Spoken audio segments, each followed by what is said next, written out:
In this audiobook, we'll explore the life-changing ideas inside The Psychology of Money by Morgan Housel. This isn't a guide to getting rich overnight. It's something far more valuable, a way to build a balanced, long-lasting relationship with money. What you're about to hear could completely reshape how you think about saving, spending, risk, success, and even happiness. Unlike traditional finance books, this one doesn't bombard you with equations, market charts, or heavy jargon. You don't need to be an economist or an investor to understand it, because this book isn't just about money. It's about behavior. It's about choices. It's about people. It's about you. You'll discover why the smartest option on paper isn't always the wisest move in real life, how luck and risk shape our outcomes more than we like to admit, and why real financial success doesn't come from knowing everything. It comes from mastering a handful of simple habits and sticking with them. The lessons are told through engaging stories and real-world examples that make them easy to understand and impossible to forget. Each chapter feels like sitting down with a thoughtful friend, someone who has stumbled, learned, and wants to guide you away from the same mistakes. By the time you finish, you won't see money as just numbers in a bank account. You'll see it as a tool for freedom, for security, for shaping a life that reflects your values. So get ready. You're not just going to listen to this audiobook. You're going to experience it. Let's step into The Psychology of Money together.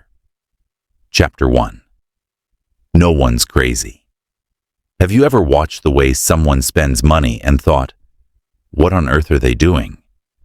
Maybe it's the friend who spends half their paycheck on a luxury car, the neighbor who buys lottery tickets every week, or the relative who refuses to invest despite having money sitting in the bank. From the outside, it looks irrational, even reckless. But here's the truth. They're not crazy. In their world, shaped by their own life experiences, those choices probably feel like the smartest thing they can do. Once you understand that, everything changes. You stop judging others, you see your own financial decisions more clearly, and you begin to understand money through an entirely new perspective. Because here's the reality. People don't make money decisions based purely on facts or spreadsheets. They make them based on feelings, experiences, and the world they grew up in. Picture this. One child grows up during a recession. Parents stressed, jobs lost, quiet arguments at the dinner table about how to pay the mortgage. Another grows up during an economic boom. Stocks rising, family vacations every summer, a sense that money is always flowing. Now fast forward 20 years. Do you think those two people will view money the same way? Will they take the same risks, invest the same way, or feel the same about saving? Of course not. One learned to guard every dollar. The other learned that bold risks often pay off. That's why what seems smart to one person might look insane to another. And here's something most people forget. No amount of financial education can replace lived experience. You can read 100 books about stock market crashes, but unless you've felt the fear of wondering how to pay rent, or stared at your kids wondering if a financial mistake might hurt them, you'll never truly know that stress. Charts can't capture the knot in your stomach that comes with money problems. In real life, emotions overpower data every single time. Even the year you're born leaves a lasting mark. If you turned 20 in the 1990s, you saw markets soar and likely grew up believing in investing.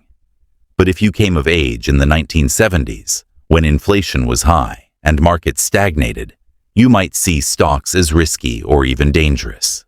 Neither view is wrong. It's simply timing. The economy, job opportunities, and interest rates all shape us in ways we don't choose, but they influence us for life. Take lottery tickets, for example. From the outside, It looks foolish for someone struggling financially to spend money on them. But step into their shoes, living paycheck to paycheck, no savings, no vacations, no college fund for the kids. That ticket isn't just a gamble. It's a moment of hope, a small purchase that carries the dream of a different life.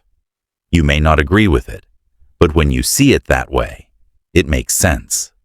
The truth is, no one's really crazy about money. We're all telling ourselves different stories, stories shaped by the lives we've lived. Some hoard, some spend fast, some fear debt, some ignore it altogether. Each behavior has a backstory. And here's another thing to remember. None of us are actually experts. Most of the financial tools we use today are brand new. Retirement accounts didn't exist until the 1970s. Stock market apps? Barely older than the smartphones they run on. Just a couple of generations ago, most people didn't even retire. They simply worked until they couldn't anymore. So of course we make mistakes. We're not careless. We're just new at this. Expecting everyone to be perfect with money is like expecting a beginner driver to win a Formula One race. So, what's the real lesson here? Everyone's financial choices make sense to them, even if they don't make sense to you. Our decisions are shaped by scars, dreams, and experiences, not cold logic. When you see that, you don't just get better at handling money. You get better at understanding people, including yourself. So next time you catch yourself thinking, why are they so irresponsible? Try asking instead, what story are they telling themselves? And instead of beating yourself up over past mistakes, ask, what story was I believing then? When you start thinking this way, your relationship with money and with people changes completely. Coming up in the next chapter, you'll discover how one of the richest people alive built their fortune, not just through skill, but because of something completely outside their control. Trust me, you'll want to hear this. Chapter 2. Luck and Risk. Think about this. Two people, equally smart, equally driven. One ends up in a mansion, the other ends up broke.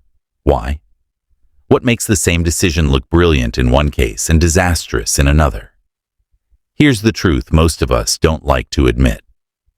Success is never just about skill, and failure is never just about mistakes.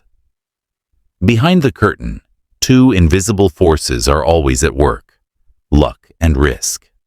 They shape our financial lives in ways we often don't even notice. And once you start to see them clearly, you'll never look at success or failure the same way again. Let's start with a story you might not know. Everyone knows Bill Gates, co-founder of Microsoft, one of the richest people in the world, undeniably brilliant. But here's a detail that's easy to miss. Back in the 1960s, while most kids were writing on paper, Gates was learning how to code on a computer. Why? Because his high school, by pure chance, was one of the very few in the entire world that had one. Out of hundreds of millions of high schoolers alive at the time, maybe 300 had that kind of access. Gates just happened to be one of them. Of course, he worked hard, and yes, he was a genius. But without that 1 in a million opportunity, even he admits Microsoft might never have existed. That's luck. Now let's flip the coin. Gates's best friend, Kent Evans, was just as talented, just as passionate about computers. The two dreamed of starting a company together. But one weekend, Kent went mountain climbing, slipped, and tragically never came back. Same brains, same drive, same dreams. But his story ended far too soon. That's risk. Luck and risk are like two sides of the same coin. Forces we can't control. They can lift us higher than we deserve, or pull us down without warning. And more often than we like to believe, they matter more than intelligence or effort. Imagine two people launch identical businesses at the same time. with the same energy and skills. One flourishes, the other collapses. From the outside, we call the first a genius and the second a fool. But maybe the genius got a lucky break, a big client, a well-timed investment, and maybe the fool got blindsided by bad luck, an illness, a family crisis, a sudden market crash. Same effort, different outcomes. We don't like to talk about luck because it feels unfair. We don't like to think about risk because it feels scary. But ignoring them only makes us blind. If we copy someone's success without seeing the role luck played, we might be chasing something impossible to repeat. And if we beat ourselves up over failure without recognizing the role of risk, we might be blaming ourselves for something we never could have prevented.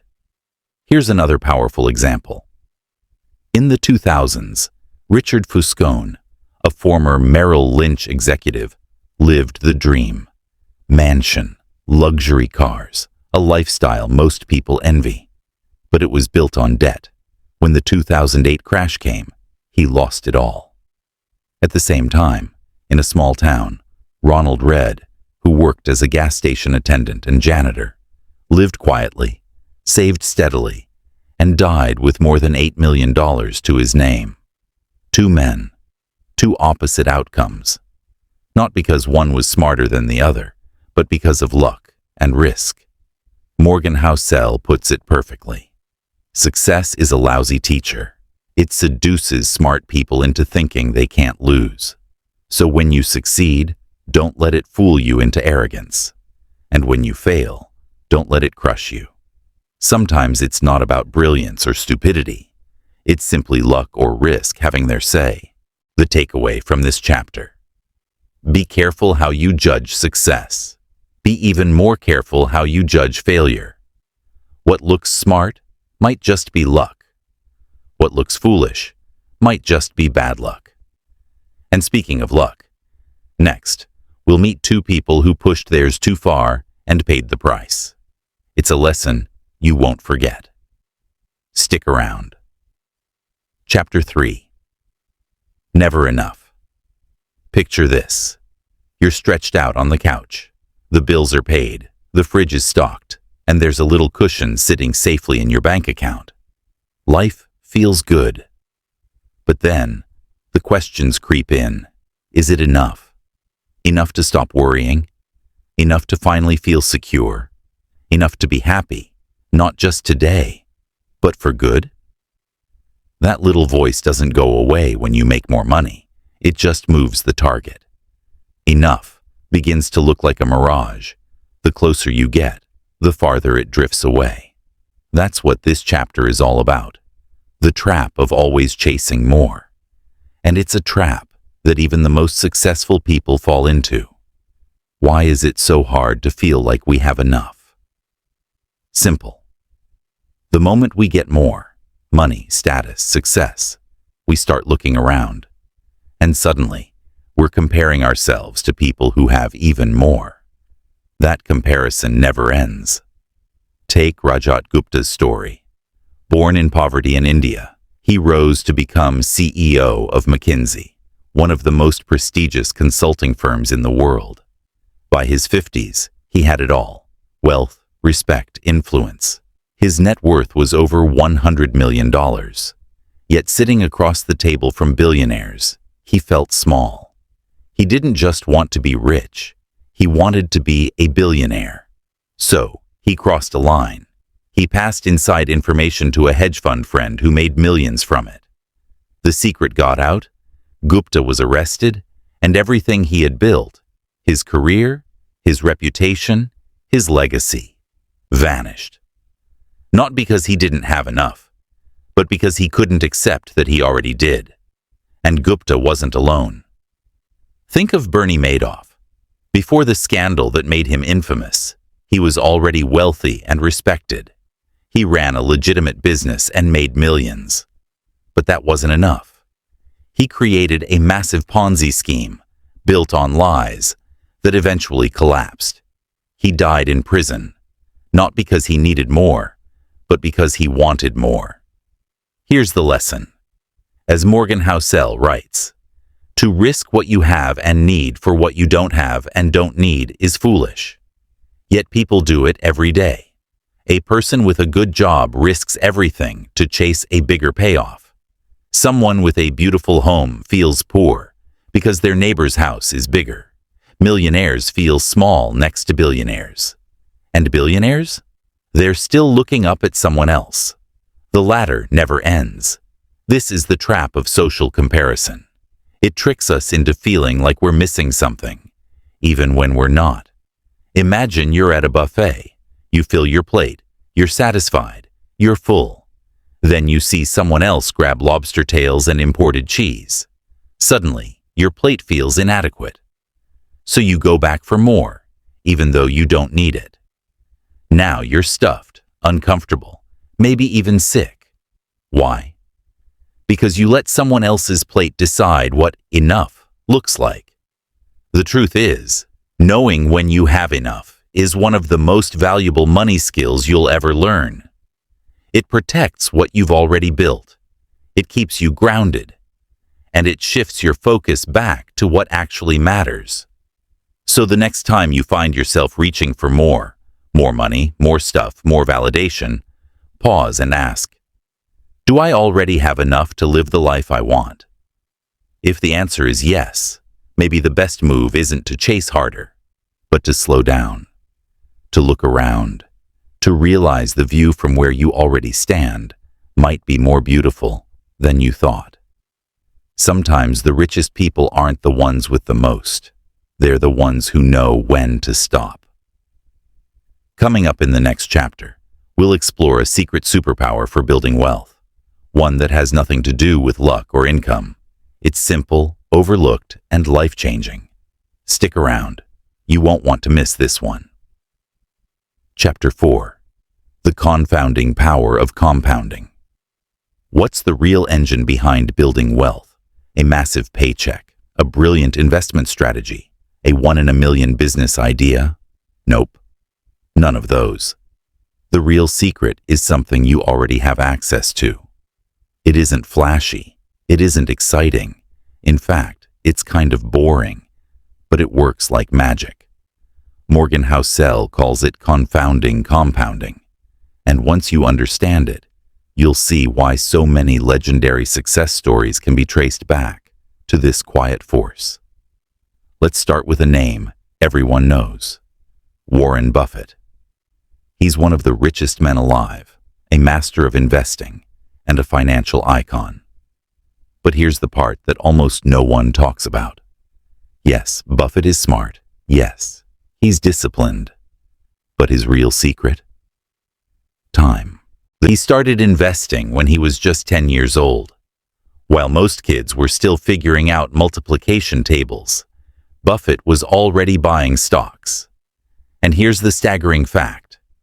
Over 90% of his wealth was earned after his 65th birthday.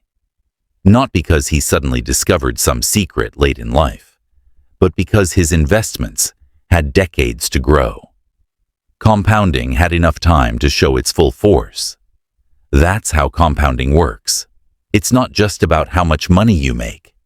It's about how long you let it grow. Think of it like rolling a snowball down a hill. At first it looks small, almost unnoticeable. But with each roll, it gathers more snow, then more, then even more. By the time it reaches the bottom, it's massive, not because you added much, but because of momentum. That's money on compounding. First, your savings earn interest. Then that interest earns interest. The cycle keeps repeating. And what starts small eventually becomes huge. So huge, it almost feels unbelievable. That's why Housel calls it confounding. The results seem too big to make sense. But here's the catch. Compounding only works if you give it time. And that's where most people fail. They save for a couple of years, see little change, and think, this isn't working. So they stop. Or they chase something faster, shinier, riskier. And in doing so, they cut off the very thing that could have made them wealthy. Compounding is slow, painfully slow at first. It doesn't reward impatience. It rewards consistency. And that's tough for us, because we live in a right-now world. Quick likes, instant deliveries, 5-minute meals, viral trends, crash diets. We're wired to crave results today. But compounding doesn't play that game. Compounding plays for decades. Go back to Buffett. If he had started at 30 instead of 10, or retired at 60 instead of investing into his 90s, he would still be wealthy. But he wouldn't be Warren Buffett. His greatness isn't just about skill. It's about time in the game. He wasn't just good at investing. He was good for a very, very long time. And here's the best part. You don't need billions to make compounding work for you. You just need to start. Whether it's $5 a week or $500 a month, the principle is the same. Small, consistent contributions, left to grow over years, turn into something extraordinary. So what's the big takeaway? The most powerful tool in wealth building isn't luck. It isn't brilliance. It's patience. It's time. It's letting the snowball roll, year after year. Compounding doesn't reward the smartest. It rewards the most consistent. Not for weeks, not for months, but for decades. So start. Keep going. Don't stop. Trust the process. Because the longer your money rolls, the bigger your future becomes. And speaking of the future, building wealth is one thing. But keeping it? That's a whole different game. In the next chapter, we'll dive into why staying rich is often harder than getting rich, and what you can do about it. Stick around. This is one lesson you can't afford to miss. Chapter 5. Getting wealthy versus staying wealthy. What's harder? Getting rich or staying rich? At first glance, it feels like the same thing. But Morgan Housel makes it clear. They're actually two very different skills. Getting rich is about offense. It's about ambition, risk-taking, and bold moves. You start businesses, make big bets, invest in ideas that others are too cautious to touch. It takes guts, vision, and the willingness to swing for the fences. But staying rich? That's about defense, survival, discipline. It's not about chasing the biggest possible return anymore. It's about making sure you don't lose what you've already built. Think of it like poker. In the beginning, you play bold. You bluff, you raise, you take chances. But once you've built up a huge pile of chips, do you still go all in every hand? Of course not. You've got more to lose now, so your strategy has to change. Winning big and keeping your winnings are two very different games. History is full of examples of people who never learned to shift gears. Take Jesse Livermore, one of the most famous stock traders of the early 1900s. During the 1929 crash, while most people lost everything, Livermore made billions betting against the market. He was a legend, admired, feared, respected. But instead of stepping back and protecting what he had, he doubled down, chasing bigger and riskier bets. In the end, he lost everything. All of it. That's the danger of never moving from attack mode to protect mode. Think about it like building a house. You spend years laying each brick with care, pouring in sweat, effort, and savings. Once it's built, would you light fireworks inside? Would you leave the windows wide open during a storm?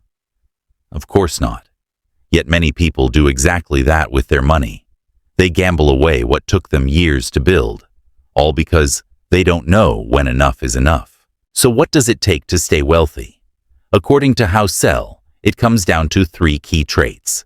Frugality, living below your means, even when you could afford more. Humility, accepting that you're not invincible. Markets shift, luck fades, and no one can predict the future. A healthy dose of fear.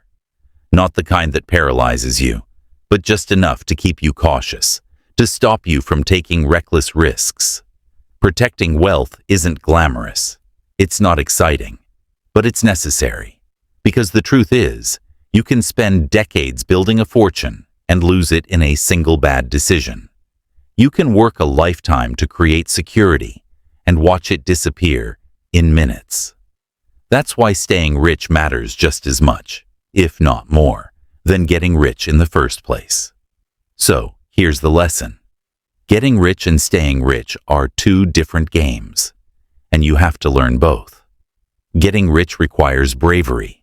Staying rich requires caution. The art of wealth is knowing when to sprint and when to slow down, when to chase the next opportunity, and when to protect the good thing you already have. Sometimes the smartest move isn't charging forward. It's pausing, breathing, and saying, I've built something worth keeping, and I'm not going to risk it all just to chase more. Build boldly, protect wisely. That's the real strategy. And coming up in the next chapter, we'll tackle one of the biggest myths in finance, the idea that you have to win again and again. But what if you only need one big win for it to change everything? Stick around. This one will shift the way you think about success. Imagine flipping a coin again and again. Heads, heads, heads. You keep losing. Then finally tails. You win. That's what success often looks like. From the outside, it seems effortless, even magical. But what you don't see are the dozens of failed attempts, the false starts, the setbacks. Success usually isn't about winning every time. It's about hanging on long enough to catch the one big win that matters. That's the heart of this chapter. Morgan Housel's message is simple. You don't have to be right all the time. You just need to be right once in a while. Because here's the truth. Most things don't work. In business, investing, and life, ideas flop, projects stall, plans unravel, people disappoint you. That's normal. But every now and then, something clicks, and that single win can make up for all the failures combined.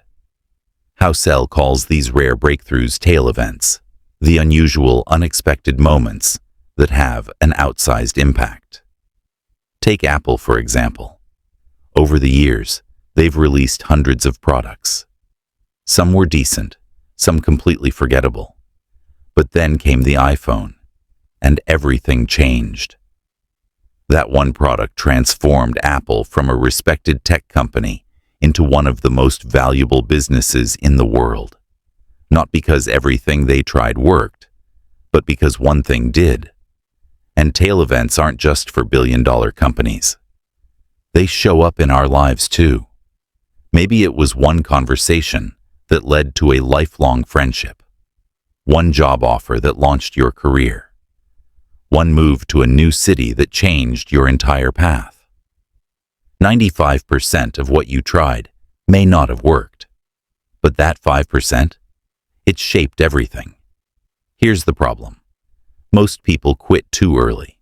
They try once or twice, stumble, and decide, maybe I'm just not cut out for this. But that's not how success works. The people we admire didn't succeed because every attempt was perfect. They succeeded because they stayed in the game long enough for a tail event to show up. Look at Michael Jordan.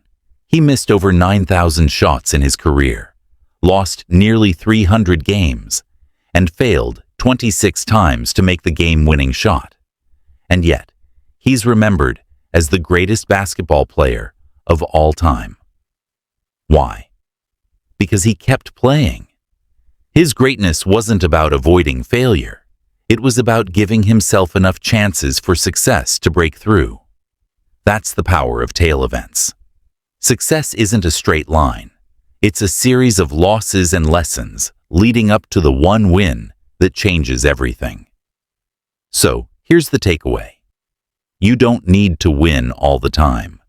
You don't even need to win often. You just need to win big every now and then. Don't let small failures push you out of the game, because your next tail event could be right around the corner. Stay patient. Keep trying. Take smart risks, learn from the misses, and most importantly, don't quit. Because when the coin finally lands your way, tails, you win. And coming up in the next chapter, we'll explore something far more valuable than money itself. It's a lesson that changes how you measure true wealth. Stick around. You won't want to miss it. Chapter 7. Freedom. Picture this. You wake up naturally. No alarm, no rush. You stretch, you breathe, you move at your own pace. Maybe you linger over breakfast, go for a walk, read, or simply sit quietly with your thoughts. The best part? No one is demanding your time. No deadlines, no meetings, no pressure. That's freedom. Now, compare it to how most of us live. The blaring alarm clock, the frantic commute, the endless list of obligations. Days that feel less like yours and more like they belong to someone else. That gap between the life you dream about and the life you live. That's what this chapter is about. Let's ask a simple question. If someone handed you $1 million right now, no strings attached, what would you do? Buy a mansion? A luxury car? Book the dream vacation? Those things sound nice. But here's what Morgan Housel wants you to see. The most valuable thing money can buy isn't stuff. It's control. It's the ability to say, I'll do what I want, when I want, with the people I want, for as long as I want. That's real wealth. The power to own your time. Not the biggest paycheck. Not the fanciest lifestyle. Not the admiration of others. Just the freedom to choose how your days are spent. The choice to slow down. The choice to say no without guilt. The choice to walk away from what drains you and lean into what fulfills you. This is why so many people dream of early retirement. Why remote work is so appealing. Why millions want to be their own boss. It's not only about money. It's about freedom. Freedom to pick your kids up from school. Freedom to nap in the afternoon. Freedom to silence your phone without worrying that the world will collapse. That freedom, that control over your time, is what most people are truly chasing, even if they don't put it into words. Think about it. What would your ideal day look like if you had total control of your time? That picture, that feeling, is your real financial goal. Now let's compare two lives. One person makes $500,000 a year, but they're glued to their job. 80-hour weeks, constant emails, no time to breathe. The other makes $50,000 a year, works 30 hours a week, and spends afternoons hiking with their kids. Who's richer? On paper, the first person. But in reality, the second one controls their time. And that's the truest form of wealth. We live in a culture that glorifies being busy. Notifications, deadlines, hustle. It's endless. But deep down, most people aren't chasing more. They're chasing space. They're chasing room to breathe. And here's the good news. You don't need millions to have it. You just need to value time over appearances. Housel shares a story of a wealthy friend who was once asked about his ultimate financial goal. He didn't say yachts or mansions or retirement on a beach. He said, I want to wake up every day and know, today I can do whatever I want. No schedule, no boss, no pressure. That feeling, that's freedom. So here's the takeaway. The goal of money isn't to look rich. It's to buy back your time. Enough money to say no to what doesn't matter. Enough to say yes to what does. Enough to live in alignment with your values.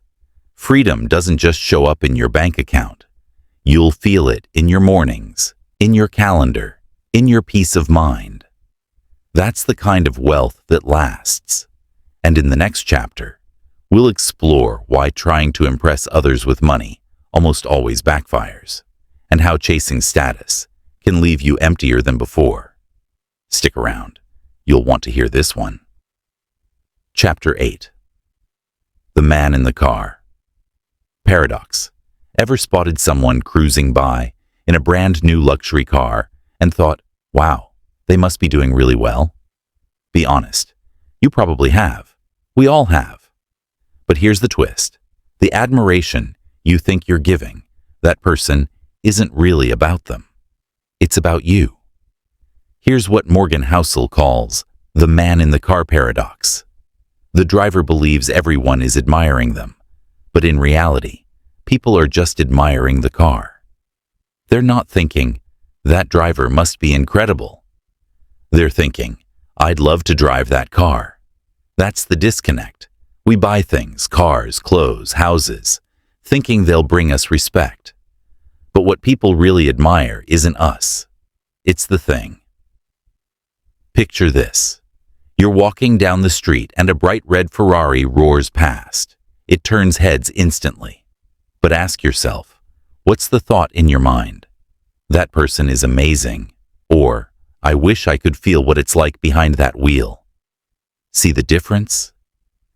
The admiration never really lands on the owner. It stays with the object. And that's the problem. Many people spend money, not just because they want the thing, but because they want the admiration that comes with it. They imagine the world looking at them and thinking, wow, you've made it. But the truth is, most people aren't thinking about you at all. They're thinking about themselves. Here's an everyday example. You walk into a room wearing a designer jacket. You hope people think that person must be successful. But what they're probably thinking is, would that look good on me? Could I pull that off? They're not admiring you. They're imagining themselves in your place. And this isn't just about cars or clothes. Look at social media. People post luxury vacations, fancy meals, new gadgets, hoping for admiration. But when others see those posts, they're not thinking about the poster. They're comparing, daydreaming, wondering, could I have that life? The spotlight never really stays on the person. It stays on the fantasy. So what's the lesson here? If you're trying to buy admiration, you'll almost always be disappointed because people aren't impressed by what you have nearly as much as you think. Real respect isn't built on showing off. It's built on who you are. The people we admire most usually aren't the ones trying to be admired at all. They're the ones who are kind, who are humble, who treat others with respect. Those are the qualities that truly stick. Not the car, not the jacket, not the curated Instagram feed. So here's the big takeaway. Trying to impress people with money usually backfires. You think they're admiring you, but really, they're just admiring the thing and imagining how it would feel if it belonged to them. If you want to earn genuine respect, stop chasing envy. Focus on becoming someone worth admiring through generosity, humility, and kindness. Because at the end of the day, the goal isn't to make people jealous. It's to earn their respect. And in the next chapter, we'll look at a kind of wealth that never shows up on Instagram, but matters more than almost anything else. Stick around. It just might change how you define being rich. Chapter 9. Wealth is what you don't see. When you picture someone wealthy, what comes to mind? A mansion on the hill? A Ferrari pulling into the driveway? A watch so expensive it costs more than your car? It seems obvious, but here's the twist. Those things don't actually show wealth. They show how much wealth has already been spent. In other words, the clearest sign of real wealth isn't what people flaunt. It's what they don't. That's the heart of this chapter. Most of us confuse being wealthy with looking rich. We see someone spending a lot of money and assume they have a lot of money. But wealth isn't what you buy. It's what you keep. It's not the luxury car or the 5-star vacation. It's the money that's quietly sitting in a savings account. It's the investments growing in the background. It's the safety net that never shows up on Instagram. It's the peace of mind you can't put on your wrist. Wealth in its truest form, is invisible. Let's make this real. Suppose someone buys a $10,000 watch. Everyone sees the sparkle, the brand, the status, and you think, that person must be doing really well. But what you're actually looking at is $10,000 that's gone. Money that isn't growing anymore. It's no longer compounding. It's no longer building freedom. It's sitting on their wrist, slowly losing value. Now compare that to someone wearing a $50 watch, but who quietly has hundreds of thousands invested, savings tucked away, and total financial security. Who's wealthier? Exactly. The one you'd never guess. Here's the trap. Spending looks like proof of success, but often it's proof that you had money, and now you don't. We show off the vacations, the dinners, the shiny cars. But, as Morgan Housel reminds us, spending money to prove you have money is the fastest way to end up with less of it. Why? Because true wealth, the kind that builds freedom, security, and peace of mind, doesn't usually come with a spotlight. It's quiet. It's invisible. It's built through consistent, almost boring, behind-the-scenes decisions. Think of two neighbors. One pulls into the driveway with a brand new luxury SUV, gleaming and loud. Impressive, right? But maybe behind the scenes, they're drowning in debt and handing over half their paycheck to the bank each month. Across the street, another neighbor drives a 10-year-old Honda. Nothing flashy, no attention, but they're debt-free. They've been saving and investing for years. If they lost their job tomorrow, they'd be fine. You'd never know it, but that person is the one with real wealth. Social media makes this even trickier. We see the vacations, the expensive meals, the new gadgets, but you'll almost never see someone post their growing investment account, the mortgage they just paid off, or the quiet emergency fund that lets them sleep at night. Why? Because true wealth doesn't get likes. But here's the secret. Those invisible things, the savings, the investments, the financial cushion, are the real flex. Not the car, not the clothes, not the dinner. So here's the big takeaway from this chapter. Wealth is not about what you spend. It's about what you don't. Real wealth is savings.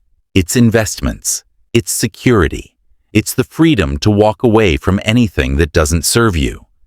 And the strongest kind of wealth? You'll never even see it, because it's working quietly, building a future behind the scenes. And in the next chapter, we'll talk about a habit so simple it's easy to overlook, but according to Housel, it's the most powerful tool in the entire game of money. Stick around. This one could change everything. Chapter 10. Save money. Have you ever saved up for something big, only to end up spending that money on something completely different? Or maybe you set aside cash for an emergency that never came and thought to yourself, what's the point of saving if I'm not even using it? Morgan Housel has a simple but powerful answer. The purpose of saving money isn't always to spend it. Sometimes, it's simply to give yourself options. That's what this chapter is about. Why saving, even without a clear goal, might be the smartest financial move you'll ever make. We're usually taught to save for specific things, a house, a car, a vacation, and those are all great goals. But Housel argues that kind of saving can be too narrow. Why? Because life doesn't follow a script. Emergencies happen. Opportunities appear out of nowhere. Circumstances change when you least expect them. And if all your money is tied to a single purpose, you lose flexibility. Think of saving like building a safety net, not because you're planning to fall, but because life doesn't ask permission before it knocks you off balance. Your car might break down. You could lose your job, or maybe a once-in-a-lifetime opportunity comes your way. If you've been saving not just for something, but simply because it's smart. You're ready. You don't have to panic. You don't have to borrow. You don't have to miss out. You can act with confidence. That's the hidden power of saving without a reason. Morgan calls it one of the most underrated habits in personal finance. Why? Because saving gives you flexibility. It buys you time. It creates space to think. And, most importantly, it gives you something far more valuable than luxury or status. Control. Control over how you respond when life throws surprises. Control over what you say yes to control over what you walk away from. Put another way, money saved with no agenda is like quiet confidence. It doesn't need to be shown off. It doesn't scream for attention, but it sits there, silently reminding you that no matter what happens, you'll be okay. And that kind of peace of mind, that's real wealth. So here's the takeaway. Saving without a specific goal isn't pointless. It's powerful. Save because it gives you options. Save because it gives you control. Save because it prepares you for a future you can't predict. Because when the unexpected happens, and it always does, you'll be steady, not scrambling, ready, not stuck. And in the next chapter, we'll tackle something we all struggle with. The pressure to get everything exactly right. To always make the perfect financial decision. To never mess up. But what if perfection isn't required? What if good enough is actually enough? Stick around. This next chapter might take a lot of weight off your shoulders. Chapter 11. Reasonable. Rational. Have you ever made a money choice that didn't make textbook sense, but felt absolutely right to you? Like paying off a loan early, even though the interest rate was tiny, or keeping more cash in your savings account, even when experts insist you should be investing it. If that sounds familiar, you're not alone. And according to Morgan Housel, that's not a mistake. That's wisdom. This chapter is about why being reasonable, making choices that fit your life and help you sleep at night, can actually be better than being perfectly rational. Let's start with definitions. To be rational means chasing the highest possible return. It's the economist's way, the spreadsheet's way. On paper, it looks flawless. But here's the problem. We're not spreadsheets. We're human. We have emotions, fears, unique goals, and different definitions of success. That's why doing what's reasonable, not just what's mathematically correct, can sometimes be the smarter move. Take a mortgage with a very low interest rate. The rational advice would be, don't pay it off early. Put that money into the market and earn more. That's technically correct. But what if the debt feels heavy? What if carrying it makes you anxious? What if you crave the peace of being 100% debt-free? Paying it off early in that case isn't irrational. It's reasonable. And reasonable wins. Here's Morgan's key point. The best financial plan isn't the one that looks perfect on paper. It's the one you can stick with for years. Because the truth is, even the perfect plan is worthless if it stresses you out so much that you abandon it. But a good enough plan you actually feel comfortable with? That's the one you'll follow consistently. And consistency is what really builds wealth. Think of it like exercise. The best workout might be backed by science and data, but if it's too strict, too complicated, or makes you miserable, you'll quit. A simpler plan you can actually maintain will beat the perfect plan every single time. Money works the same way. You don't need the mathematically optimal strategy. You need a strategy that feels right for you, one you'll stick with through thick and thin. Maybe you keep more cash than the experts suggest. Maybe you invest more conservatively. Maybe you choose simplicity over complexity. If that helps you stay calm, consistent, and in the game for decades, that's not weakness. That's wisdom. Morgan puts it beautifully. Being reasonable may not win you arguments at a dinner party, but it wins in real life. Because money isn't just about numbers, it's about feelings. If a choice helps you avoid panic, stay confident, and keep moving forward, then it's the right choice for you. So here's the takeaway. You don't need the perfect financial plan. You need a plan you can live with. One that keeps you steady. One that helps you sleep at night. One that gives you confidence and peace of mind. Don't chase perfection. Chase consistency. Chase calm. Chase reasonable. Because in the long run, reasonable beats rational. And in the next chapter, we'll dive into something that no financial plan, no matter how rational or reasonable, can ever fully prepare for. Stick around. This one will open your eyes. Chapter 12. Surprise Morgan. Housel puts it simply. When it comes to money, it's not the events you plan for that shape your life. It's the ones you never saw coming. And that's exactly what this chapter is about. Think back to 2007. The housing market was soaring. Banks were thriving. People felt rich. Then, crash. The 2008 financial crisis hit. Billions vanished. Jobs disappeared. Retirement accounts were wiped out. Almost nobody predicted it, yet it reshaped the financial lives of millions. Or, think about COVID-19. 1 week, life was normal. The next, lockdowns, market meltdowns, empty shelves. A global shock no one had written into their plans, but one that changed everything. History is full of these moments. The rise of the internet. September 11th, the dot-com bubble, Bitcoin, artificial intelligence. Almost no one saw them coming, yet each transformed the world in ways we're still living with. Take 9/11s, for example. It reshaped travel, global economies, and national security forever. But how many financial models had terrorist attack built into their forecasts? Almost none. Or consider the dot-com bubble. In the late 90s, it created sudden fortunes, then wiped them out just as quickly. That's the nature of the future. It's always full of surprises.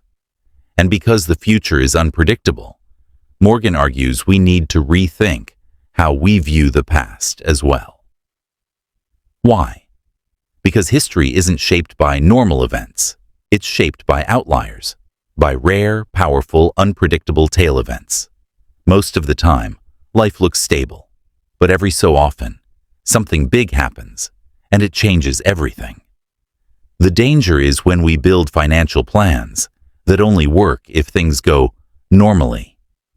That's not really a plan. It's wishful thinking. If your assumptions leave no space for shocks, you're setting yourself up for overconfidence, disappointment, or disaster. Here's the truth. Just because something hasn't happened before doesn't mean it won't happen tomorrow. Take retirement planning. Looking at historical averages, stock returns, inflation rates, market trends seems smart. But if your plan doesn't leave room for the unexpected, a sudden illness, a job loss, a crash, your perfect strategy can fall apart overnight. That's why Housel says, don't try to predict surprises. Prepare for them. So how do you prepare? By building flexibility into your life and finances. By leaving room for error. By expecting that things will go wrong sometimes, and making peace with the fact that you'll never know exactly what or when. Because here's the truth. Nobody has all the answers. Not economists, not investors, not you, not me. Life is unpredictable. Markets are messy. The world changes fast. But if your plan includes flexibility, if you expect surprises instead of fearing them, you don't have to panic when the unexpected shows up. You won't be perfectly prepared, but you'll be prepared enough. And sometimes, enough is all you need. So here's the big takeaway from this chapter. A financial plan with no space for surprises isn't a real plan. It's a fantasy. The future is unpredictable. You can't control it, you can't forecast it, but you can build resilience. Don't build your life around certainty. Build it around adaptability. Leave room for chaos. Because when the unexpected inevitably arrives, and it will, you'll still be standing, steady enough to move forward. And in the next chapter, we'll go even deeper into this idea. We'll talk about why adding a little cushion, a little slack, in your financial plan can mean the difference between disaster and survival. Stick around. This one could save you from costly mistakes down the road. Chapter 13. Room for Error. Have you ever made a plan that felt flawless? You crunched the numbers, mapped out the schedule, and everything lined up perfectly. And then, boom, one tiny thing went wrong, and the entire plan collapsed. That's life. It rarely goes exactly the way we picture it. Surprises happen, mistakes happen, and when they do, the people who thrive aren't the ones with the best predictions. They're the ones who built in room for error. That's what this chapter is all about. Picture this. You're catching a flight. You leave home with just enough time to get to the airport. But then there's an accident on the highway. Traffic stalls. You miss the flight. Not because you made a bad choice, but because you created a plan that only worked if nothing went wrong. Now think about your finances. If your budget, savings, or investments only hold up when everything goes right, you're one unexpected event away from disaster. Because here's the truth. Life doesn't follow a script. Jobs get cut. Markets tank. Medical bills appear out of nowhere. And it's not the surprise itself that ruins you. It's failing to leave yourself a margin to recover. So what is room for error? Morgan Housel puts it simply. Always plan for things not to go according to plan. You can make all the right moves and still get blindsided. That's not negativity, it's reality. Room for error is asking yourself, what if I'm wrong? What if something unexpected happens? Do I have a cushion, or am I walking a tightrope? Think of it like your phone battery. You don't wait until it hits 1% before charging it. You plug it in at 20 or 30 because you know things can come up. That's what room for error does for your money. It keeps you from running on empty when life throws surprises your way. Even the smartest investors and most careful planners run into bad luck. Markets crash, businesses fail, emergencies strike. The difference is that successful people left slack in their system. They didn't demand perfection. They expected chaos and planned for it. That's not fear. It's wisdom.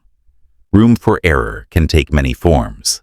An emergency fund, living below your means, a backup income stream. None of these are flashy.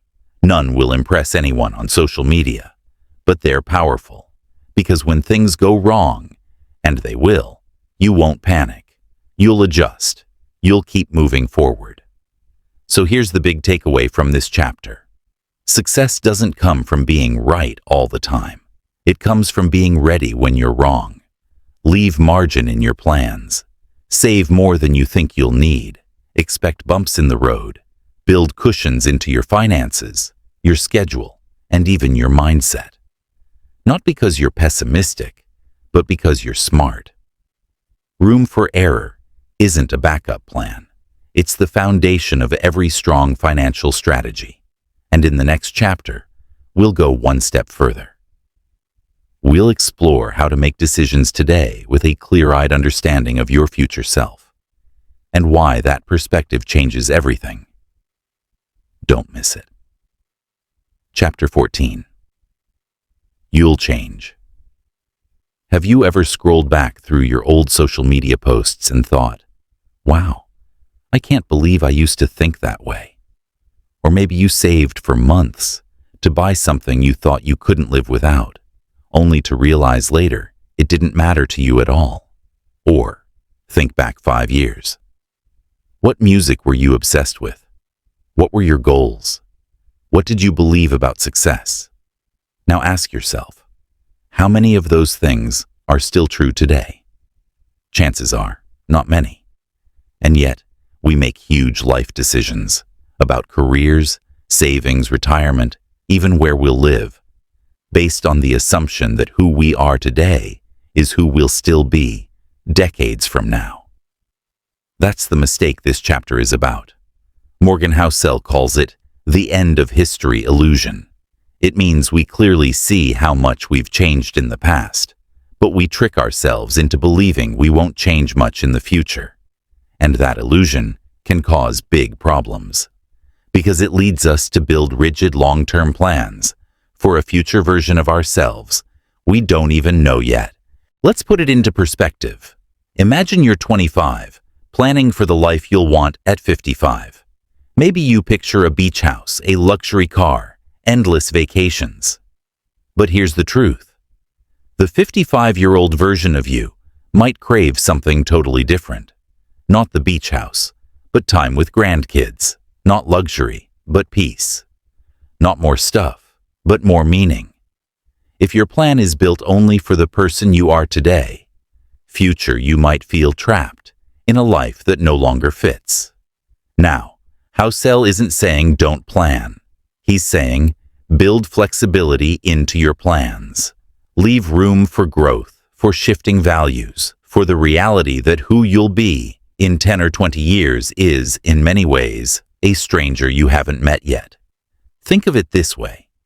If you lock yourself into chasing big, flashy goals that feel urgent today, you may wake up later and realize they don't matter anymore. That dream car, that massive house, that perfect vacation, they might not bring joy to the future you. And if you've spent years chasing them, only to discover they don't fit, that's a painful realization. So what's the lesson? You're going to change. And that's not a flaw. It's just being human. The key is to plan for change, expect it, and make room for it. Create financial plans that are both strong and flexible. Save broadly, invest wisely, but don't lock yourself into a single rigid vision of the future. Build a life that can evolve with you, one that can serve you now and the person you'll become later. Because the best financial plan isn't just about stability, it's about adaptability. It's about giving yourself the freedom to grow, to shift, to want different things without regret. So here's the takeaway. The person you are today isn't the same person you'll be tomorrow. And that's okay. Make peace with change. Build space for it. Because the future version of you deserves the freedom to live a life that truly fits, whatever that may look like. And in the next chapter, we'll uncover a hidden truth. Nothing in life comes without a cost. The price isn't always obvious, but it's always there. Stick around. This one will change the way you see everything. Chapter 15. Nothing's free. Have you ever watched the market drop and thought, is this worth it? The sleepless nights, the stress in my chest, the constant worry. If so, you're not alone. Because when it comes to money, like most things in life, nothing is free. There's always a price. It's just that the price doesn't always show up on a receipt. Sometimes the cost is stress. Sometimes it's uncertainty. Sometimes it's patience. And here's the twist. Learning to recognize and accept those hidden costs is one of the true secrets to building lasting wealth. We usually think of cost in simple terms. You go to a movie, you pay for the ticket. You eat dinner, you pay the bill. Cost equals money. But in investing and wealth building, the price looks very different. You don't pay it in dollars. You pay it in time, in doubt, and in emotional resilience. Take the stock market. There's no entry fee to buy shares. But the real price? It's watching your portfolio lose value and resisting the urge to sell. It's staying steady during a recession. It's holding on when everyone around you is panicking. That stress, that uncertainty, that's the cost of long-term wealth. And if you're not willing to pay it, you risk bailing out right before the biggest rewards. Think of it like a roller coaster. You buy the ticket, you strap in, and once the ride starts, the ups and downs aren't a bug. They're the experience. Investing works the same way. Volatility, risk, fear. They're not proof something's broken. They're simply the price of admission. Here's where Morgan Housel makes a brilliant point. Most people treat that emotional cost like a fine, as if they've done something wrong. But it's not a fine. It's a fee. A fine is punishment. A fee is the price you willingly pay to access something valuable. See the difference? When you reframe uncertainty as a fee, you stop panicking. You realize it's just part of the deal. So the next time the market dips, or your savings feel like they're growing too slowly, or frustration creeps in, remind yourself, this is the fee. This is the toll you pay to cross the bridge to financial freedom. You're not off track.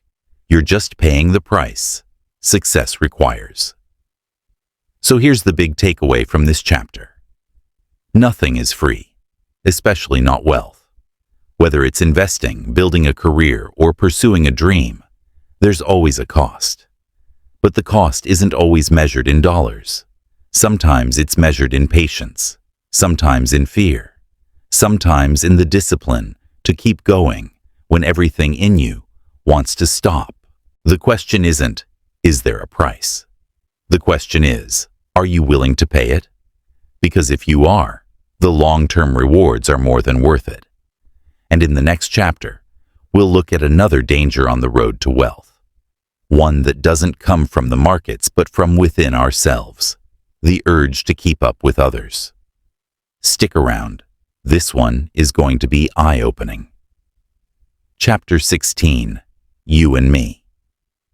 Why is it that during a market crash, one person panics, sells everything, and swears off investing forever, while another calmly sips their coffee and keeps buying more? Why does your friend dive headfirst into crypto, while you'd rather stick to a simple savings and investing plan? Morgan Housel has a clear answer. Because we're all playing different financial games. And the danger comes when we forget that. When we compare ourselves to others without understanding their goals, timelines, or risks. That's when we're most likely to make mistakes that don't serve us. Here's the truth. Everyone's money decisions are shaped by their own game. Some people are trading daily, trying to make a quick profit. Others are investing for retirement 30 years away. Some are building generational wealth. Some just want to pay off debt and breathe a little easier. That's why copying someone else's financial strategy without knowing their situation is like trying to use chess moves in a basketball game. It just doesn't work. Imagine you're running a marathon. You've trained. You've got your pace. You're steady. Suddenly someone sprints past you. Do you chase them? Of course not. You don't know if they're running a 5K, doing interval training, or just sprinting to grab water. If you follow them, you'll burn out long before your race is done. Money works the same way. Someone buys a flashy car, flips a stock for a big profit, or brags about a win. It looks exciting, but they might be sprinting a race you're not even in. Social media makes this even tougher. You see someone buy their dream house at 25, or retire early, or hit it big on one trade, and you wonder, am I behind? But what you don't see are the debts they've taken on, the risks they're carrying, or the losses they're not posting about. When you compare your life to someone else's highlight reel, you risk making choices that feel good in the moment, but hurt you in the long run. It's like borrowing their shoes to run your race. They might fit them, but not you. That's why Morgan reminds us, financial success isn't about making the most money. It's about making money in a way that works for you. Your goals, your timeline, your values, your tolerance for risk. That's your financial fingerprint, unique, personal, and impossible to copy. So before you chase someone else's results or follow their advice, stop and ask, are we even playing the same game? Because if you're not, their strategy might work for them, but it could derail you. Here's the big takeaway. Don't let someone else's sprint distract you from your marathon. Don't compare your race to theirs. Define your game. Own your plan. Stick to your pace. Because true financial success isn't about beating others. It's about staying in the game long enough to win your own version of it. And in the next chapter, we'll explore a fascinating truth. Why we're drawn to bad news, why we trust it more than good advice, and how that shapes our view of money. Stick around. This one is eye-opening. Chapter 17. The Seduction of Pessimism. Ever notice how quickly you pay attention when someone says, the market's about to crash, or the economy won't survive the next 5 years? It's like an alarm goes off in your brain. Suddenly, you're alert, focused, concerned. That's because pessimism has a unique pull. It feels smart. It feels urgent. It feels like a warning you can't afford to ignore. And that's exactly what this chapter is about. Why we're so drawn to bad news, and why that instinct can actually hold us back financially. Here's a basic truth about human nature. Bad news gets attention. Good news? We shrug it off. When someone says, things will be fine, we nod and move on. But when someone says, disaster is coming, we freeze. We listen. We worry. Think about it. If two headlines appear in front of you, which are you more likely to click? One says, markets expected to rise steadily over the next decade. The other says, crash ahead. Protect your money before it's too late. Most of us click the scary one. Fear feels like secret knowledge, like protection from danger. Optimism? That just feels like background noise. But here's what Morgan Housel wants us to remember. In money and in life, optimism is usually more accurate over the long run. Look at history. Global poverty has declined. Life expectancy has risen. Technology continues to advance. The stock market has had its ups and downs. Yes, crashes, recessions, panics. But zoom out, and the long-term trend is progress, growth, recovery. So, why does pessimism sound smarter? Because it feels cautious. When someone warns you, they sound wise, experienced, like they see something you don't. Meanwhile, the optimist can come across as naive or overly hopeful. But the truth is, while pessimism often sounds intelligent, it's optimism that actually delivers results. The most successful investors aren't reckless. They acknowledge risks. But they don't let fear dictate every move. They keep saving when the headlines scream otherwise. They stay invested through downturns. They keep building when others are stepping back.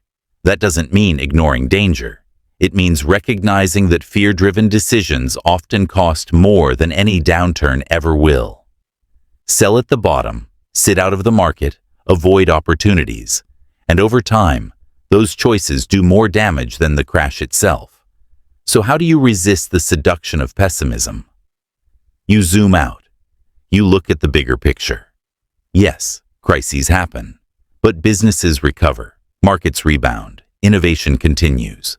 Over time, progress, not disaster, is the rule. Here's the takeaway. Pessimism is tempting because it sounds smart and safe. But in money, optimism is what builds wealth.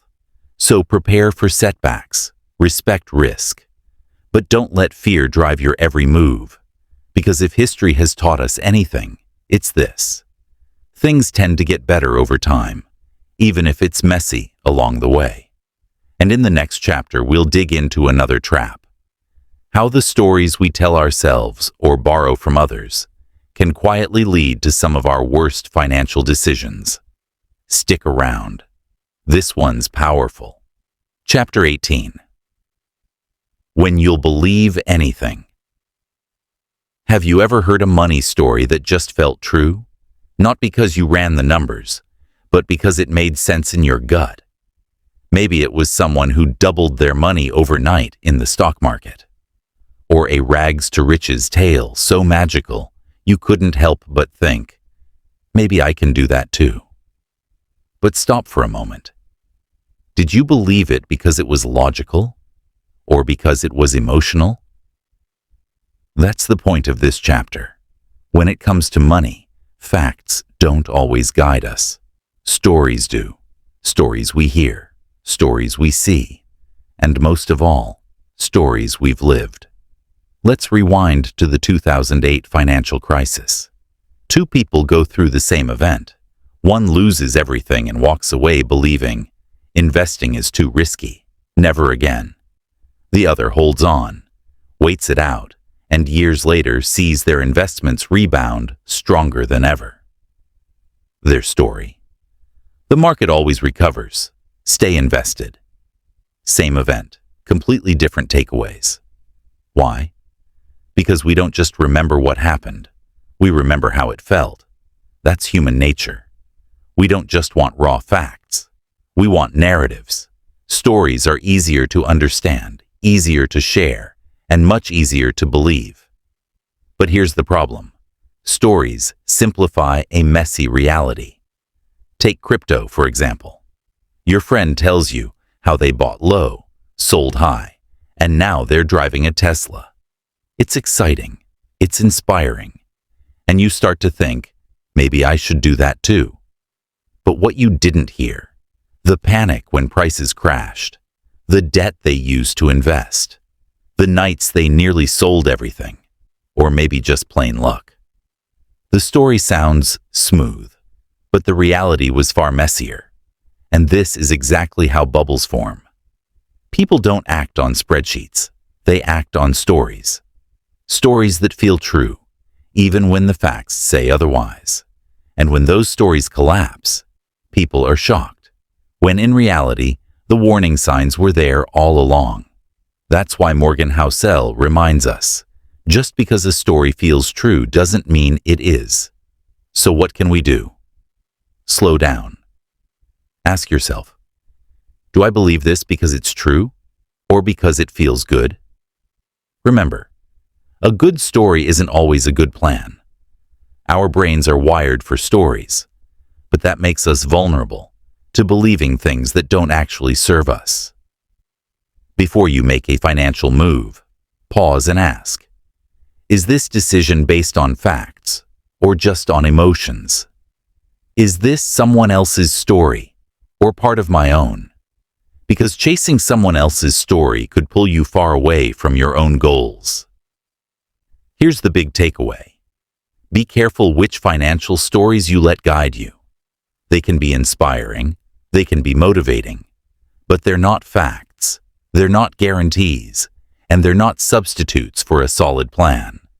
Inspiration is valuable, but it doesn't replace preparation. So the next time someone shares their sure thing success story, don't just get swept up.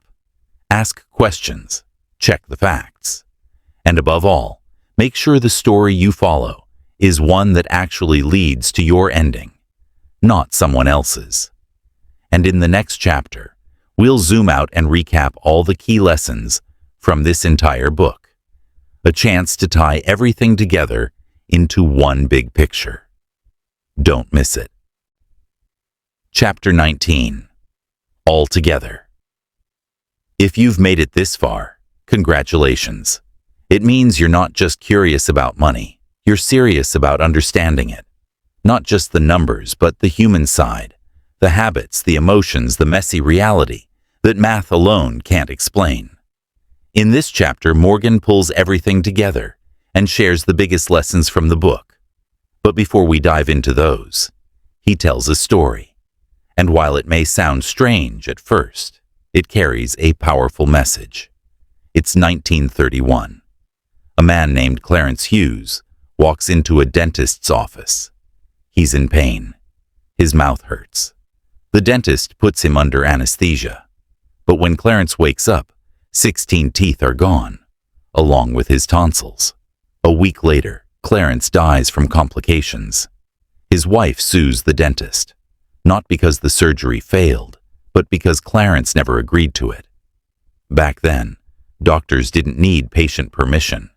The thinking was, doctors know best. Patients didn't get a say. Of course, that thinking has changed. Over time, medicine realized something important. People are different. What's right for one person may not be right for another. That's why today, doctors don't just prescribe. They give options, and patients decide. Morgan shares this story to make a point. Money works the same way. He says, I can't tell you exactly what to do with your money. I don't know you. I don't know your goals, your fears, your timeline. Any advice I'd give without that context would be like that dentist pulling teeth without asking. That doesn't mean advice is useless. Just like doctors know what usually works, there are universal financial truths, but the way you apply them has to fit you. So here are the big lessons, the universal principles you can adapt to your own life. Lesson 1. Stay humble in success, forgiving in failure. Luck and risk shape more than you realize. Nothing is ever as good or as bad as it first seems. Lesson 2. Less ego, more wealth. Real wealth is invisible. It's not the car or the house. It's the savings and options you quietly build. Lesson 3. Manage money so you can sleep at night. Chasing the highest return isn't worth it if it robs you of peace. True wealth is calm. Lesson 4. Time is your greatest ally. Money grows like a tree. Don't dig it up. Plant it, water it, and give it time. Lesson 5. Expect mistakes. Even the smartest people mess up. A few great decisions can outweigh many bad ones. Zoom out. Keep perspective. Lesson 6. Buy time, not stuff. The biggest luxury isn't things, it's freedom. More time with your kids, more mornings without rush. That's wealth. Lesson 7. Be kind, not flashy. Flash fades, kindness lasts. True respect comes from humility, not attention. Lesson 8. Save without a reason. You don't need a goal. Save because life surprises us. Savings are confidence in disguise. Lesson 9. Accept the price of success. Stress, fear, and patience are the tolls on the road to wealth. Don't resent them. They're part of the ride. Lesson 10. Leave room for error. Build a margin of safety. Life rarely goes exactly as planned. Cushions aren't weakness, they're wisdom. Lesson 11. Avoid extremes. Going all in can break you. Flexibility keeps you in the game as life changes. Lesson 12. Love risk, but fear ruin. Risk is where growth lives, but ruin ends the game. Take chances, but protect your survival. Lesson 13. Know your game. Maybe you're saving for retirement, maybe for a house, maybe for freedom. Your goals are yours. Don't borrow someone else's strategy. Lesson 14. Respect the mess. Money is emotional, personal, messy, and that's okay. There's no single right way, only the way that fits your life. That's the thread tying this book together. There isn't one formula. There are timeless principles, but the way you use them depends on who you are, what you want, and what matters most to you. And now that you've heard the big lessons, Morgan takes it one step further.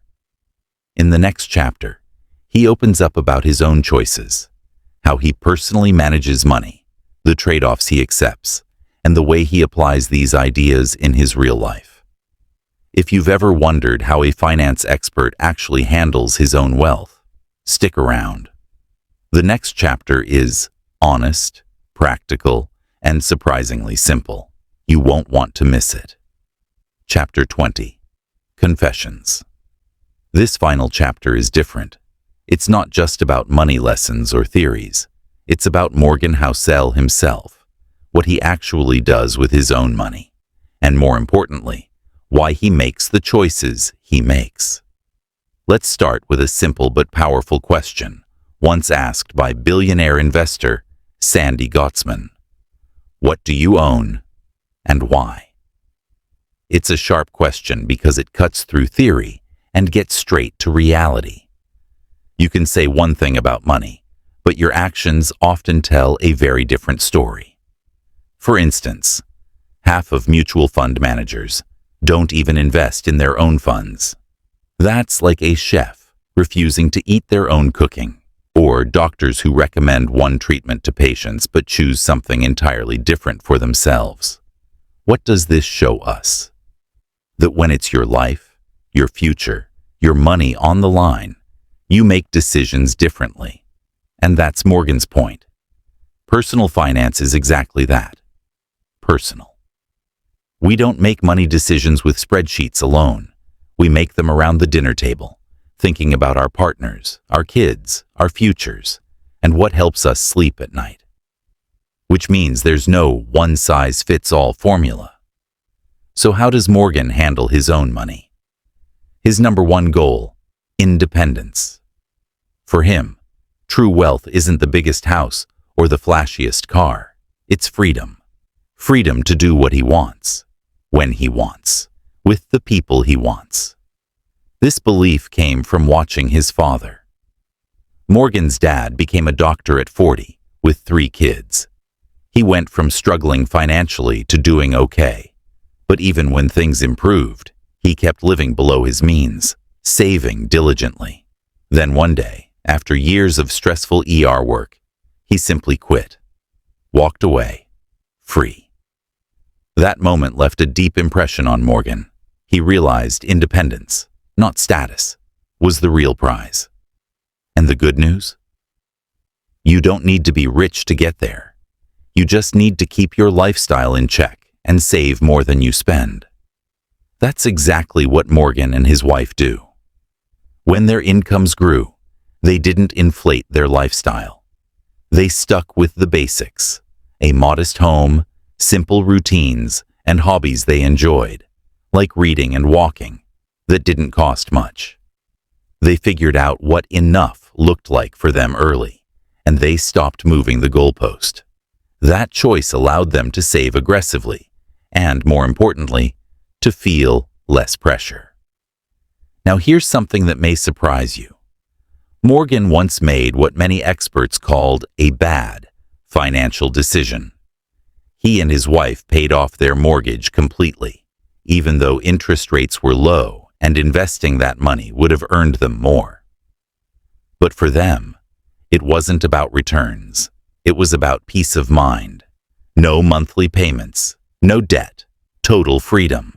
They knew it wasn't the most rational choice on paper, but it was the most reasonable choice for them. And that mattered more. Another decision? They keep about 20% of their savings in cash. To most financial advisors, that's way too much. But for Morgan, cash is like oxygen. It lets them breathe during emergencies. It means they don't have to sell investments at the wrong time. And it gives their money the one thing compounding requires: time. As Charlie Munger once said, the first rule of compounding is to never interrupt it unnecessarily. As for investing, Morgan keeps it simple. He used to pick individual stocks. At one point, he owned 25 different companies. But today, he invests in low-cost index funds, both U.S. and international. He knows this approach probably won't beat the market, but it also means he won't blow himself up, and that's a trade-off he's happy to make. Their family's plan is straightforward. Invest from every paycheck, max out retirement accounts, save for their kids' college funds, and let time do the heavy lifting. No chasing trends, no fancy strategies, just patience, optimism, and consistency. So what's the final lesson? It's this: money is personal. The best financial plan isn't the one that looks perfect on paper. It's the one that helps you sleep at night. For Morgan, that means independence, simplicity, and peace of mind. For you, it might look completely different. And that's okay. Because when it comes down to it, no one is crazy with money. We're all just making the best decisions we can, based on who we are, where we've been, and what matters most to us. And that's where we'll leave it. The Psychology of Money. Timeless lessons on wealth, greed, and happiness. Thank you for listening.